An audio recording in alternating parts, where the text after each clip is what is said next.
Con lo que yo quisiera empezar es con algunos conceptos de óptica, porque a veces la óptica se torna un poco complejo los conceptos que tenemos al respecto, y eso de repente entorpece que diga uno, no, ya, yo ya lo entendí, yo ya esto qué de la luz y cómo que la dioptría, y entonces de repente dejamos algunos preceptos de lado que son muy relevantes y que incluso pues en su examen les pueden preguntar, ¿no? Y después nos vamos a ir con algunas estructuras del ojo que son relevantes. Me gustaría a lo mejor poder abarcar algo de retina y vitrio, que muchas veces también es algo oscuro, incluso para los propios oftalmólogos, ¿no? De repente lo de retina y vitrio nadie se quiere meter, o está muy difícil, o se inflama la retina, y entonces se torna un poco complejo. Pero espero que sea de utilidad, y cualquier cosa, cualquier duda que tengan, por favor, siéntanse con la confianza de interrumpirme y preguntarme, ¿de acuerdo? Y por favor, como dijera ya calle 13, ¿sí conocen a los de calle 13? Ya quiten esa cara de enciclopedia, ¿no? Vamos a empezar. Entonces, vamos a hablar acerca de conceptos generales de óptica, óptica de la visión y las ametropías más comunes. Entonces, bueno, todo lo relacionado al ojo tiene que ver, pues, en concreto con la luz. Y cuando hablamos nosotros de luz, hablamos de imágenes, ¿no? Porque es un concepto que uno dice, no, es que la luz entra y la luz sale del ojo y le pega a la retina. Bueno, estamos hablando de las imágenes. Todo el entorno, todo como lo observamos alrededor de nosotros, está integrado por luz en distintas longitudes de onda, ¿no? Y eso genera una imagen en nuestra retina que es interpretada a través de distintos centros y es llevada al cerebro. Entonces, la luz puede viajar a través de distintos estados de la materia transparentes, ¿sí? Y hay un concepto que se denomina índice de refracción, que es la correlación que existe entre la velocidad que tiene la luz en el aire y la velocidad que va a tener la luz en un determinado medio transparente, ¿sí? Entonces, cuando hablamos del índice de refracción, es la relación que se tiene de esos dos conceptos, ¿sí? Y los índices de refracción distintos van a ocasionar la desviación de la luz en interfaces inclinadas. Esto es muy importante entenderlo, porque a través de ese concepto es que nos podemos dar cuenta de cómo es que funciona un lente, el lente que traen todos ustedes, que muchas veces no es, o sea, ustedes no ven el lente ni abombado, ni aplanado, ni cóncavo, pero las pequeñas variaciones o el tallado que se da a las micas es lo que hace que nosotros podamos tener una refracción en nuestras micas y por lo tanto corregir una ametropía, ¿sí? Entonces aquí vemos, por ejemplo, un diagrama en donde, bueno, el frente de onda atraviesa un medio óptico, ¿sí? Y aquí, por ejemplo, ustedes pueden ver que si la superficie es perpendicular al frente de onda, pues no hay desviación, incluso cuando se tenga un índice de refracción distinto. Pero aquí, por ejemplo, la situación es distinta. En interfaces inclinadas, como lo veíamos hace ratito en la diapositiva anterior, en interfaces inclinadas, si este medio tiene un índice de refracción distinto a este medio, lo que se va a producir es una desviación de la luz. Y entonces, de aquí viene, pues, lo que les platico, el concepto relativo a lo de los lentes, ¿sí? Hay varios tipos de lentes que van a ocasionar que la luz se refracte de acuerdo a lo que se necesite o de acuerdo al sistema óptico de nuestro ojo. Entonces, por ejemplo, les podemos platicar que hay una lente convexa cuyo efecto sobre la luz va a hacer que va a ser una convergencia de los rayos de luz por delante de esa lente. Ahorita lo vamos a ver con unos ejemplos gráficos, porque a veces es complejo. Y su poder va a ser positivo, ¿sí? Y el punto focal, que es el punto donde se reúnen todos los rayos que refracta esa lente, se va a encontrar precisamente por delante de la lente, ¿sí? El otro tipo de lente que conocemos es la cóncava, que el efecto de la luz va a ser la divergencia de los rayos, es decir, va a separar los rayos cuando viene el frente de onda por su estructura de esa lente. En lugar de juntar los lentes hacia adelante, en lugar de juntar los rayos hacia adelante, lo que va a hacer es que va a hacer que estos diverjan. Y son lentes con poder negativo y el punto focal va a estar por detrás de la lente. Ahorita lo vamos a explicar con un poquito más de detalle. Perdón, creo que se oye atrás. Se oye atrás bien. Es que como que yo necesito mover un poco más las manos porque si no, no les puedo explicar bien. Entonces vamos a dejar de lado un micrófono. Si no se oye me dicen, o si al rato ya mi voz se agota mucho, ya me dicen, oiga doctor, ya use el micrófono. Entonces, la lente cilíndrica puede ser convergente o divergente, ¿sí? Puede ser, por lo tanto, puede ser positiva o negativa. La convergencia está dada por el poder positivo, la divergencia está dada por el poder negativo. Y en lugar de generar un punto focal en donde se reúnan los rayos de luz, va a crear una línea focal. Estas lentes son las que se utilizan para corregir el famoso astigmatismo, ¿sí? Que ahorita lo vamos a explicar un poquito. Es una lente cilíndrica, se utiliza para corregir astigmatismo. Las otras lentes se utilizan para corregir miopía o hipermetropía. La miopía se corrige con una lente negativa, la hipermetropía se corrige con una lente positiva.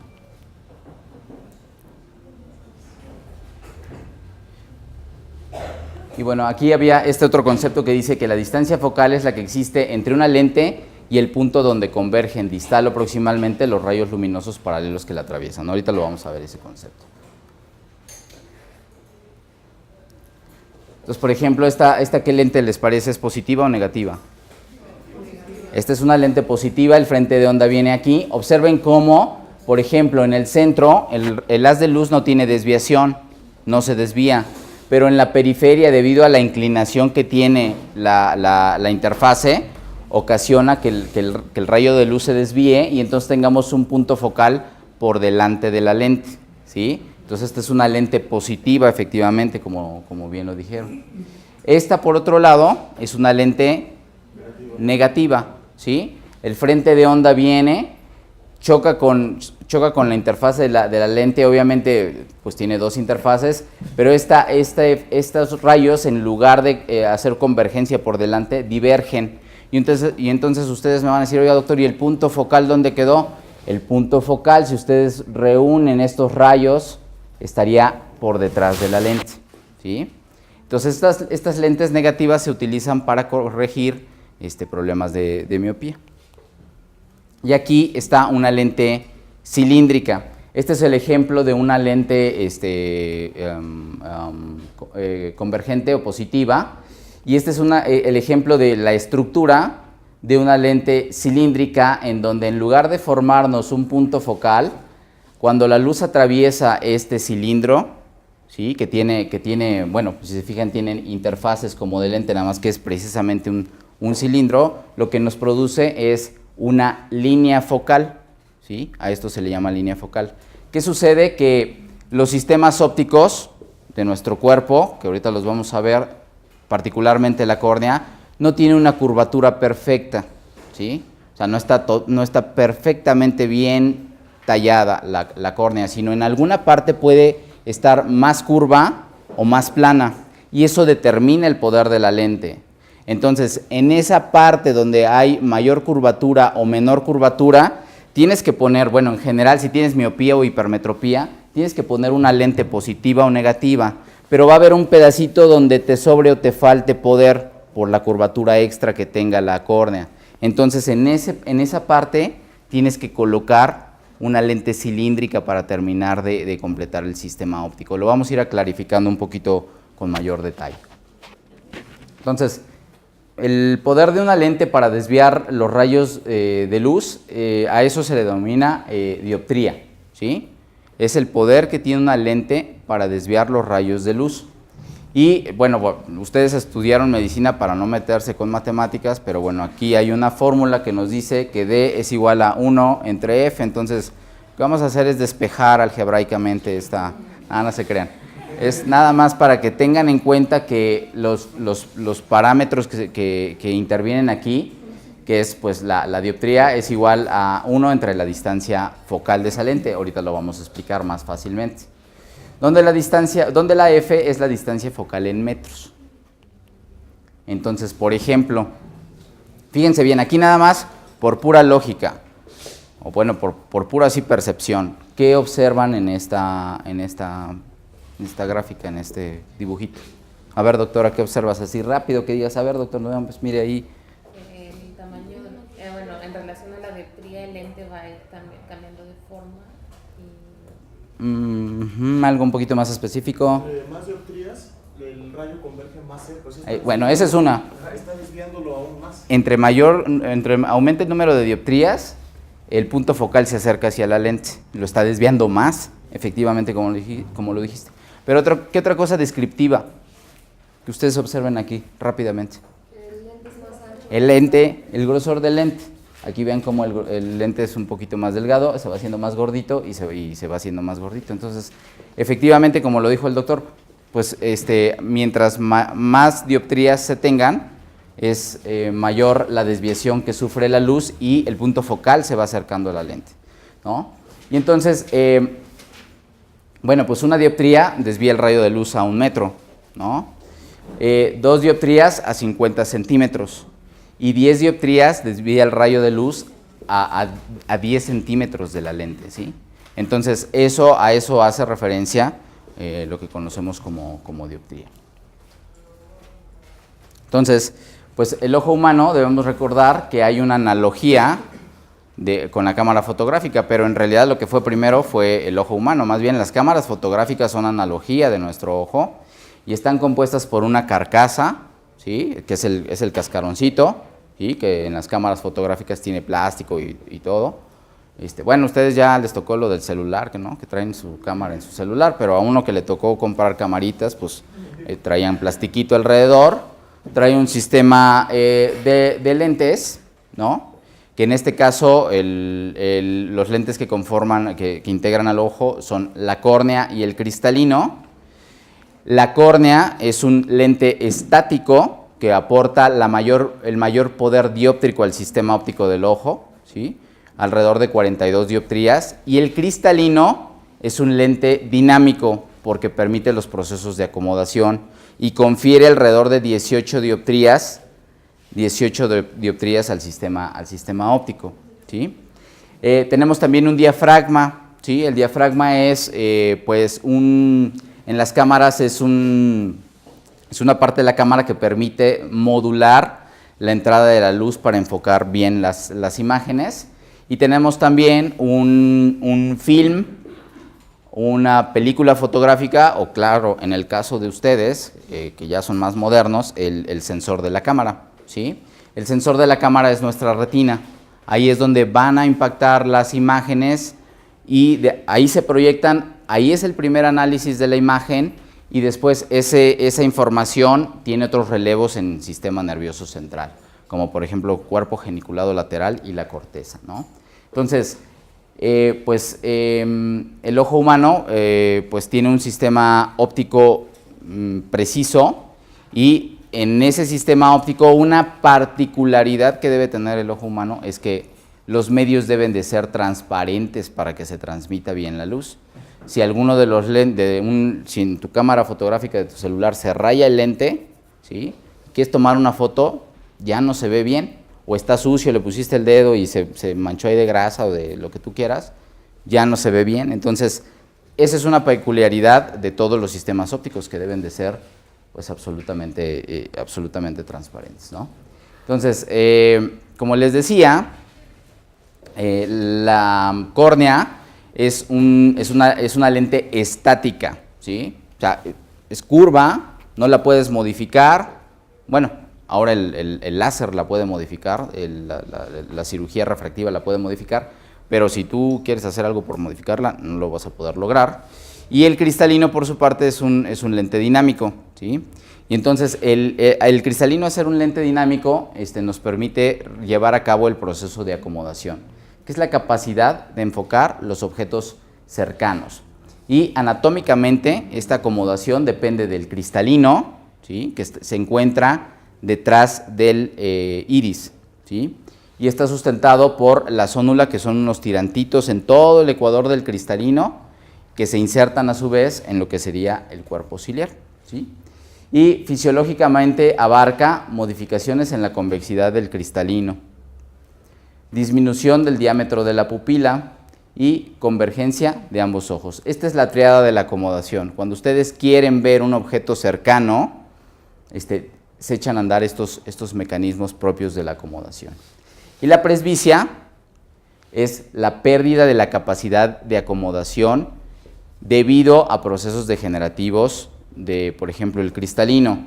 El cristalino es dinámico, puede hacerse más gordito o más planito dependiendo de lo que necesitamos enfocar, pero conforme va pasando el tiempo, esa propiedad se va mermando, se va degenerando y entonces el ojito no puede acomodar objetos cercanos y es lo que la gente conoce como vista cansada.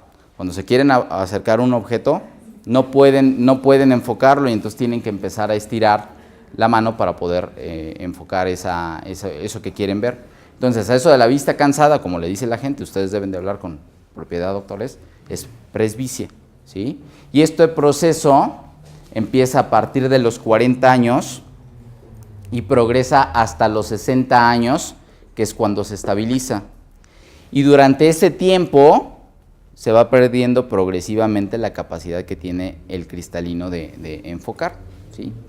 Por eso es que tenemos a veces, el paciente de 50 años te dice, yo veo muy bien de lejos, doctor, veo padrísimo, pero de cerca es que no puedo, ¿sí? A esos pacientes hay que adaptarles lentes para presbicia, ¿sí? Que compensan esa pérdida progresiva que va teniendo el cristalino para poder acomodar. Ahorita lo vamos a ver con un poquito más de detalle. Entonces observen que este es el proceso de acomodación. Todos los objetos que se encuentran a más de 6 metros de distancia de nosotros, los rayos que proyectan son paralelos, ¿sí? Todos son como paralelos, guardan una distancia entre sí, y entonces cuando este árbol, bueno, creo que es un árbol, no sé la verdad aquí qué trataron de hacer, creo que es un árbol, cuando este árbol atraviesa nuestro sistema óptico y tenemos a un paciente hemétrope. Hemétrope es que está neutro ópticamente, o sea, no es ni miope, ni hipermétrope, ni astígmata. Es un paciente que su sistema óptico, digamos, está neutro, ¿sí? No necesita lentes ni corregir ese sistema óptico. Entonces, cuando un objeto está a 6 metros de distancia de nosotros y esa imagen llega a nuestra retina, nuestro cristalino no se tiene que acomodar, ¿sí? Pero en este caso, por ejemplo, cuando acercamos el periódico hacia nosotros, si se fijan, son rayos divergentes. No se comportan como rayos paralelos, son rayos divergentes. ¿Qué tienes que hacer para volver a meterlos a tu ojo? Pues hacer o simular un lente positivo. El cristalino se hace gordito, se acomoda y entonces, porque si no esto, a la hora de, como son divergentes, a la hora de entrar, pues pegaría en todas las partes y no llegaría a la mácula. Entonces, ¿qué es lo que hace el cristalino? Se hace gordito para jalar otra vez los rayos al centro de visión, que es la mácula, es la zona de mejor visión. Entonces, este es el proceso denominado acomodación. Aquí es bien importante entender algo. En global, el sistema óptico, ¿sí?, de ustedes que son jóvenes y que no están ahorita no están cursando con presbicia, en general el sistema óptico del ojo tiene un poder total de ¿cuántas dioptrías, doctores? A ver si me están haciendo caso. 60 dioptrías, 42 de la córnea y 18 del cristalino. En general el sistema óptico del ojo tiene 60 dioptrías. ¿Por qué razón la naturaleza? Esta es una pregunta existencial, ¿eh?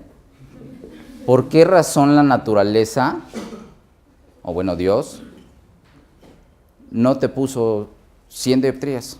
O sea, ¿por qué el sistema óptico no tiene 100 dioptrías? ¿O por qué no tiene 20? ¿O por qué no 200?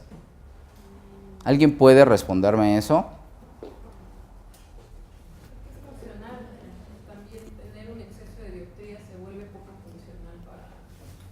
Bueno, pero estamos hablando que eres así que cuando te están haciendo así allá, Dios te está elaborando y dice, este va a quedar padrísimo, este cuate va a quedar mono y perfecto, le voy a dar sus 60 dioptrías. Sí, hay gente que tiene o un poco más o un poco menos y no se vuelve funcional y entonces tienen que poner lentes. No. Pero al cuate que le dice, no, este va a quedar a todo dar, va a quedar con sus 60 dioptrías. No, te hicieron con ganas, así, con amor. ¿No? Alguien que me diga por qué 60 y no menos o más. Exactamente, doctor. Hoy te levantaste brillante. Exactamente. Es la cantidad de dioptrías que necesitas para poder concentrar los rayos de luz del entorno, de imágenes de 6 metros en adelante, ¿sí? Es la cantidad de dioptrías que necesitas para llevar esa imagen que pegue justo en la mácula. ¿Por qué? Me van a decir, ¿cómo, doctor? No lo entiendo. Por el diámetro antero-posterior del ojito, que normalmente mide 24 milímetros, ¿sí?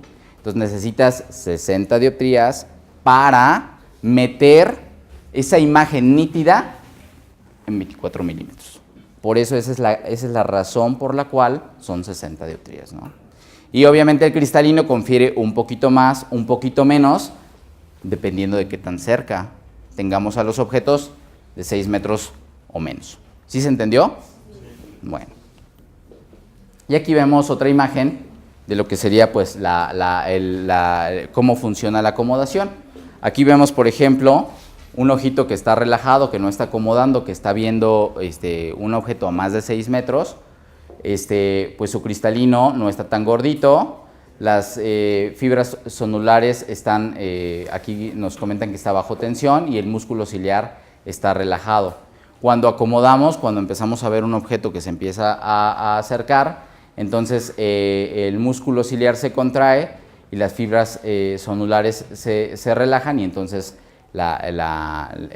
ocurre el cambio en la convexidad del cristalino.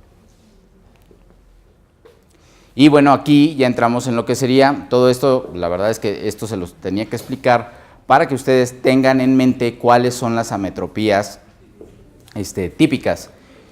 De hecho, bueno, son las ametropías que todos conocemos, pero nosotros los oftalmólogos de repente sí ya nos metemos en rollos bien locos con la topografía corneal y las características de la córnea, y entonces hemos identificado no precisamente ametropías, pero aberraciones de distintos órdenes que, bueno, no nos tenemos por qué meter en eso, pero hay un sinfín de cosas que hay que describir acerca del sistema óptico del ojo, ¿no?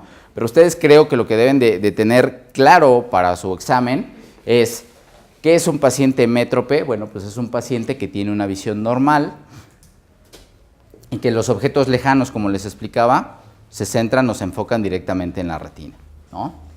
La hipermetropía es un ojo corto, ¿sí? Tiene un diámetro antero-posterior pequeño, menos de 24 milímetros, y eso ocasiona que los objetos lejanos, siempre vamos a hablar ahorita de objetos lejanos, no de objetos cercanos, porque en los objetos cercanos los rayos divergen.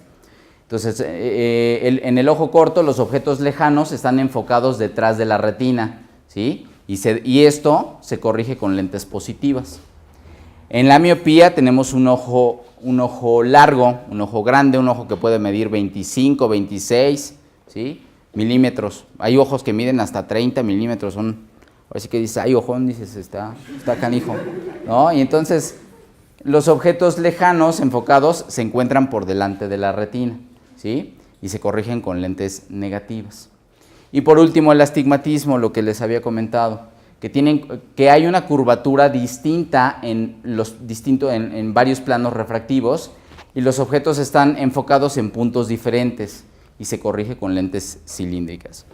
Si ustedes ven de frente una córnea, parece como una de estas carátulas de reloj, ¿no? Y a la córnea se le puede dividir en meridianos.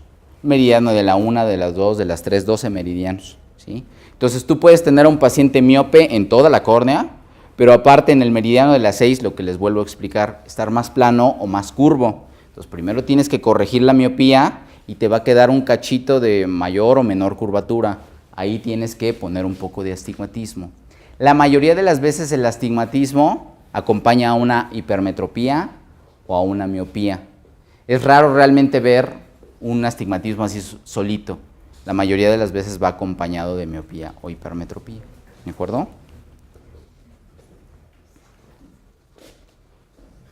Entonces aquí, por ejemplo, vemos clarificados los ejemplos que les platicaba.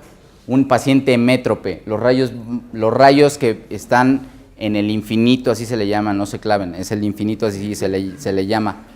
Esos rayos que vienen de más de 6 metros, así se le llama infinito, en el paciente métrope, el ojo no acomoda y pega en la mácula, ¿sí? La imagen. En el paciente hipermétrope, como es un ojo más cortito de lo normal, ¿sí? Entonces la imagen se forma detrás de la retina.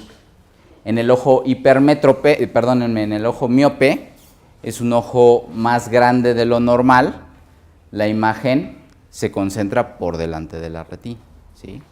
Y entonces, aquí es lo que uno de repente dice, bueno, ¿y qué voy a hacer con esto para corregirlo? Bueno, pues al paciente que es miope, como este de acá arriba, que es un globo ocular grande, y en donde los rayos se concentran por delante de la retina, le tienes que poner una lente negativa para hacer diverger un poquito los lentes antes de que entren, para hacer diverger un poquito los rayos de luz antes de que entren al ojo, y cuando entren al ojo, el sistema óptico del ojo alcance a centrar esos rayos de luz en la retina.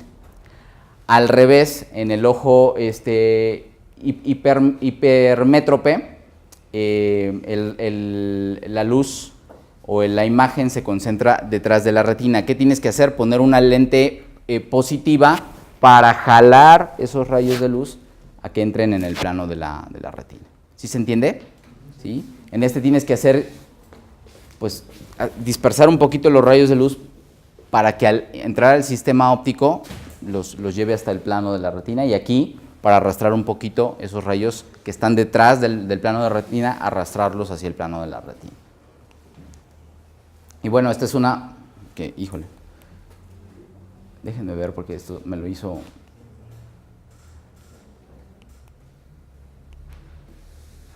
Bueno, esta es una ilustración que no se va a detener, lo hizo también en Querétaro, ¿no? No es el clima, es esta computadora. Esa es una ilustración en donde era la ilustración del astigmatismo, en donde les dice que si tienen distintos planos con distinta graduación en cada uno de los planos, una curvatura distinta, es más plano, más curvo en cada uno de los planos, pues van a tener distintos puntos de enfoque, lo que les explicaba. Entonces hay que corregir la mayor parte de la curvatura con un lente positivo o con un lente negativo, y donde quede residual una curvatura mayor o menor, ahí hay que poner una lente cilíndrica para corregir la aberración remanente, y de esta manera tengamos una imagen nítida en la retina. Bueno, la capacidad de la retina, la agudeza visual es la capacidad de la retina para diferenciar los estímulos que recibe, y todos los objetos en el campo visual se obtienen un ángulo en la retina. El ángulo de visión disminuye a medida que los objetos se alejan del ojo, porque se van haciendo progresivamente más pequeños, ¿no? Y la máxima agudeza visual se percibe a nivel de la fóvea, que es una área muy especializada de la retina, donde hay, como recordarán ustedes, gran cantidad de fotorreceptores, particularmente conos, ¿no? Que se encargan de la visión a color y de los detalles. Y bueno, pues en general existen varios sistemas de medición, ¿no? Y esto es un ejemplo de una cartilla de Snellen, en donde ustedes, es algo representativo, no vayan a empezar ahorita a hacerles, ya no veo, es algo representativo de cómo ve un paciente, por ejemplo, un paciente métrope, y la diferencia que va marcando el hecho de que tengan una dioptría de miopía, es para pacientes miopes, una dioptría de miopía, 2 dioptrías de miopía, o 3 dioptrías de miopía, ¿no? Entonces, imagínense que esto, pues obviamente, sí puede hacer un mundo de diferencia en las actividades que cualquiera de nosotros desempeña, ¿no? Entonces, bueno, una acotación al margen es que, bueno, esto es un problema de salud visual. La verdad es que yo en mi consultorio ya opté por otro tipo de cartillas, que es esta, ¿no? Y hasta los viejitos te terminan diciendo qué sucede aquí, ¿no? O sea, a ver qué pasa aquí y te dicen, ¿no? Entonces, es otro tipo de... ¿no? ¿Dudas, preguntas de esto?